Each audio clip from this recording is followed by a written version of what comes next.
Hej, Claus fra Sandmaster. Jeg står her med et gummiunderlag, som Sandmaster var ude og rense for et års tid siden. Og som I måske både kan se og høre, så er det regnvejr lige nu. Der er en ting, jeg godt vil bede jer lægge mærke til. Det er, at selvom det faktisk regner forholdsvis kraftigt, så ligger der ingen pytter på det her faldunderlag.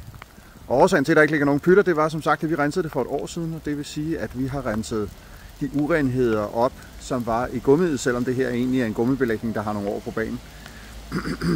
Det, som er specielt ved den her type gummi, det er, at det er permeabelt. Kort fortalt betyder det, at vandet skal kunne løbe igennem og ikke løbe af, ligesom det gør for eksempel på asfalt, hvor det jo løber hen i et afløb. Her løber vandet igennem gummiet. Og for at det kan løbe igennem gummiet, så kræver det, at de porer, der er i gummiet, er blevet renset. Det er de her. Og som sagt, det er et helt år siden, vi har været her, men det fungerer stadig fint. Det er jo rigtig lækkert. En af de ting, man så til gengæld kan se, fordi at vi nu er i et areal med tæt bevoksning, det er, at for det første er der begyndt at lægge blade igen. Dem vil jeg nok få fjernet, så vi er sikre på, at det virker. Det andet, som man kan se, er, at der visse steder på det her gummi er begyndt at danne sig alger igen.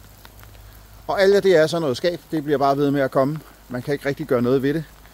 Det er lidt ligesom skattebetalinger. Men igen, så vil det kræve, for at man kommer det til livs, at man løbende renser det.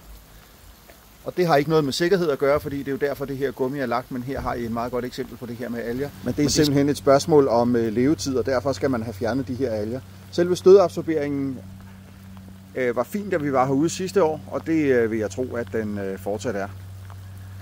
Hvis vi skal prøve at kigge på jeres gummiunderlag, både for at se, om det sådan sundhedsmæssigt er i orden, men navnlig fordi, om det trænger til en rensning, så er du velkommen til at kontakte mig. Jeg hedder Claus, jeg kommer fra Sandmaster, og mit telefonnummer er 60 93 92 82. 60 93 92 82. Tak fordi du lyttede med.